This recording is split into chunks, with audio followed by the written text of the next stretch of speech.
সব মিলে একটা ব্যস্ত সময় পার করেছেন আপনারা দেখেছি।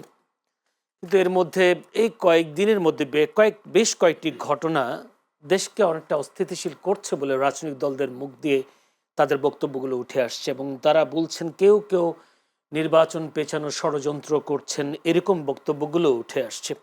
কিন্তু অস্থিতিশীল পরিস্থিতি চলছে এটা তো ঠিক, কিন্তু কারা নির্বাচন পেছাতে চায় সেটাও পরিষ্কার না রাজনৈতিক দলগুলোর বক্তব্যে। এখন আসলে এই স্থিতিশীল পরিস্থিতির মধ্যে সামনে যে নির্বাচন, এই নির্বাচনটাকে আপনারা কিভাবে গ্রহণ করছেন, কিভাবে নিচ্ছেন, সে বিষয়টাও জানতে চাই। অস্থিতিশীল পরিস্থিতির উত্তরণের পথটাও কি আসলে? ধন্যবাদ। সবাইকে শুভেচ্ছা। দেখেন, আমরা সেই সরকারের যে সময় শপথ গ্রহণ তারপর থেকে আমরা বলে আসছিলাম যে এই সরকারকে কঠোর হতে হবে এবং সরকারের যারা উপদেষ্টা আছে অন্তর্বর্তীকালীন সরকারকে বিপ্লবী চরিত্র ধারণ করতে হবে। কিন্তু আমরা দেখলাম যে তারা আসলে সেই বিপ্লবী চরিত্র ধারণ করতে পারল না। এখন কেন? ভয়ের কারণ নাকি অযোগ্যতা? আমার কাছে মনে হয়েছে দুইটাই। এই উপদেষ্টাদের মধ্যে এক ধরনের ভয় আছে যে আগামীতে আবার আওয়ামী লীগ ফিরে আসে কিনা। তো আমরা যদি আওয়ামী লীগের ব্যাপারে খুব বেশি কঠোর হই, সেক্ষেত্রে আওয়ামী লীগ ফিরে এসে আমাদেরকে ফাঁসিতে ঝুলাবে, এটি একটি ভয়। এবং অযোগ্যতা হলো যে তারা আসলে এই রাষ্ট্রকে কিভাবে চালাতে হয় সেই ফাংশন করার মতন আসলে যোগ্যতা তাদের নাই। অর্থাৎ তারা আসলে একদিকে অযোগ্য, অদক্ষ এবং তারা ভীতু। যেহেতু গণ অভ্যুত্থানে তাদের ভূমিকা ছিল না, যদি গণ অভ্যুত্থানে তারা রাজপথে নামতেন, এই যে রক্ত, এত হত্যা, এত আপনার মানুষকে নিপীড়ন করা, এই দৃশ্যগুলো যদি আমাদের স্বরাষ্ট্র উপদেষ্টা স্বচক্ষে মাঠে নেমে দেখতেন, সেক্ষেত্রে আমার কাছে মনে হয় যে তিনি বিপ্লবী চরিত্র ধারণ করতে পারতেন। দেখেন, আজকে দেখলাম যে ইনকলাব মঞ্চের যিনি আপনার সাধারণ সম্পাদক, তিনি এই স্বরাষ্ট্র উপদেষ্টাকে বেশ গালিগালাজ করলেন। সবাই করতেছে, আমরাও করতেছি। আমরাও বলছি যে এই ধরনের অথর্ব একজন ব্যক্তি, যিনি আসলে দেশের আইন শৃঙ্খলা নিয়ন্ত্রণ করতে পারছেন না, তিনি কিভাবে এই দায়িত্বে থাকেন। কিন্তু আমি আরেকটা প্রশ্ন আপনাকেই করি, ভাইকেও বলি। দেখেন, আমরা সেই ফেসিবাদের আমলে কি বলতাম যে আপা ভালো, বাট আপার আশপাশে যারা আছে এরা খারাপ, মন্ত্রী পরিষদে যারা আছে এরা খারাপ। ঠিক এখন আমরা একই কথা বলছি যে আমাদের ইউনূস ভাই ভালো, আমাদের বাকি উপদেষ্টারা খারাপ। কিন্তু এই যে বাকি উপদেষ্টারা খারাপ, তাদেরকে সরিয়ে কেন দেওয়া হচ্ছে না? আপনি স্বরাষ্ট্র উপদেষ্টাকে কেন এই পদে রাখছেন? এই স্বরাষ্ট্র উপদেষ্টা যেখানে এখানে একটা প্রশ্ন, দায়িত্ব সরিয়ে পালন করতে দেওয়া পারছেন হচ্ছে না, না নাকি সরিয়ে দেওয়া যাচ্ছে না, কোনটা? সরিয়ে দেওয়া হচ্ছে না। আমাদের প্রধান উপদেষ্টা কি বলেছিলেন? তিনি যখন গণমাধ্যমে সাক্ষাৎকার দেন, বাংলাদেশের একটি গণমাধ্যমে, সম্ভবত মানবজমিন বা প্রথম আলো, তখন তিনি বলেছিলেন আহ, তাড়াহুড়া করে আসলে যথেষ্ট যোগ্য ব্যক্তিদের মাধ্যমে উপদেষ্টা পরিষদ গঠন করতে পারি নাই। তার মানে শুরু থেকেই তিনি অযোগ্যদের নিয়ে গঠন করেছেন। হ্যাঁ, যদি 3 মাসের সরকার হতো যে এরা শুধু নির্বাচন করবে, কোনো সমস্যা ছিল না, যোগ্য অযোগ্য এটা প্রবলেম না। কিন্তু সরকার তো 18 মাসের। তো আপনি শুরুতেই জানলেন যে এরা অযোগ্য, তাহলে বাকি যে আপনি 18 মাস চালাবেন বা 17 মাস, তো জানার পরেও কেন এই অযোগ্য উপদেষ্টা পরিষদ আপনি বহাল তবিয়তে রাখলেন? দায়টা তাহলে কার?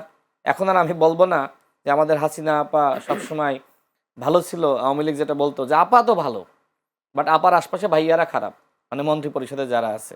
ঠিক আমি বলবো যে এই কথা এখন আর বলা যাবে না। সমস্ত দোষ এবং দায় ডক্টর মোহাম্মদ ইউনূসকে নিতে হবে। কারণ তিনি এই অথর্ব উপদেষ্টা পরিষদ পেলে পুষে বড় করছেন, যারা নিজেদের আখের গুছিয়েছে, আওয়ামী লীগের ডামি এমপিদের প্রোটেকশন দিয়েছে, বিভিন্নভাবে সম্পদ তারা কামিয়েছে। দেখেন, সরকার যে সময় শপথ নিল, তারপরে উপদেষ্টা পরিষদের পক্ষ থেকে বলা হলো প্রতি মাসে আমাদের সম্পদের হিসাব দিব। 3 জন ছাত্র উপদেষ্টা পদত্যাগ করেছে। নাহিদ ইসলাম 6 মাস ছিলেন, তাই না? 6 মাসে 6 বার হিসাব দেওয়ার কথা ছিল।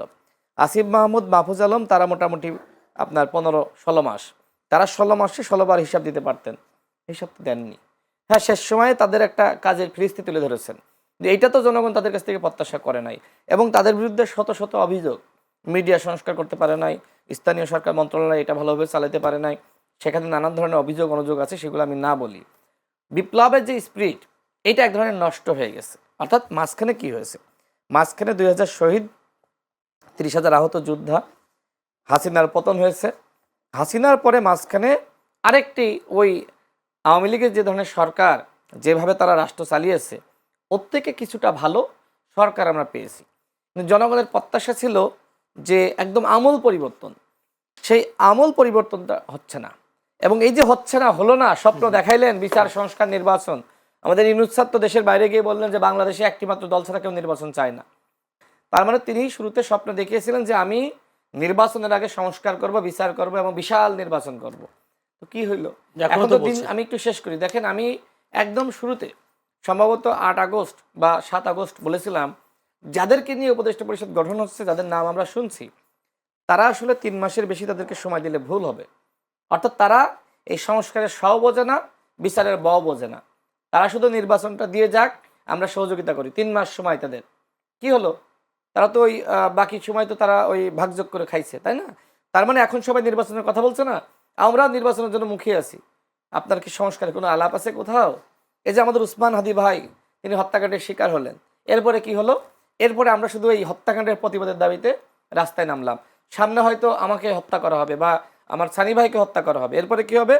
আমার হত্যার প্রতিবাদে নামা হবে, ভাইয়ের হত্যার প্রতিবাদে নামা হবে। কিন্তু এই হত্যার ঘটনা ঘটবে না, এই জন্য বিচার বিভাগকে স্বাধীন করা, স্বরাষ্ট্র মিনিস্ট্রিকে আরও বেশি স্ট্রং করা, এই সারা দেশ থেকে আওয়ামী যে সন্ত্রাসীরা তাদেরকে গ্রেপ্তার করা, বাংলাদেশকে ফেসিবাদ মুক্ত করা, সেই কাজটি তারা করলে উসমান হাদির জীবন দিতে হতো না। দেখেন, শুরুতে নুরুল হক নূর শাহ আমাদের উপরে হামলা হলো, সেখানে আমার স্পষ্ট মনে আছে যে নুরুল হক নূরকে যখন ঢাকা মেডিকেলে নিয়ে গেল, সেখানে মাঝখানে ছিল মঞ্জু ভাই, আমরা যখন প্রেস ব্রিফিং করছি, এবং আমি এক পাশে উসমান হাদি সেদিন বলেছিলেন যে এই বিচার হইতেই হবে, এই বিচারটা না হইলে এই সরকার থাকবে কি থাকবে না জনগণ সিদ্ধান্ত নেবে। যে মানুষটি নুরুল হক নূরের জন্য বিচার চাইলো, সেই মানুষটির জন্য, সেই মানুষটির হত্যাকাণ্ডের পরে এখন আমরা বিচার চাচ্ছি, তাই না? অর্থাৎ বাংলাদেশে নুরুল হক নূর থেকে শুরু করে আমাদেরকে টার্গেট করা হলো, উসমান হাদি, এখন আমাদেরকে গানমান দেওয়া হচ্ছে। সরকার এখন খুবই উদ্বিগ্ন। কিন্তু আমার ভাই যখন বারবার বলছিল যে আমার প্রাণনাশের হুমকি আসতেছে ভারতীয় নাম্বার থেকে, বলছে না, তিনি সময় টেলিভিশনে সাক্ষাৎকারে একই কথা বলেছে, সরকার তো টনক নড়ে নাই। এখন এই যে একজন গানমান দিয়ে কি আসলে আমাদের নিরাপত্তা দিল, বুঝলাম সারা বাংলাদেশের মানুষ কি নিরাপদ? অর্থাৎ আমরা চেয়েছিলাম এই পুরো রাষ্ট্র ব্যবস্থা নিরাপদ হোক এবং নিরাপদের চাদরে ঢেকে ফেলা হোক। সরকার কি করলো? এখন নির্বাচন।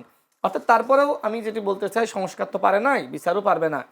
তারপরেও যদি একটা সুষ্ঠু নির্বাচন করতে পারে এবং সেই সুষ্ঠু নির্বাচনের জন্য একটি সেরা পরিবেশ, যে কথা তারা বলছে যে সেরা নির্বাচন, তারপরেও জনগণ এদেরকে মনে হয় মাফ করে, আমার কাছে মনে হয়।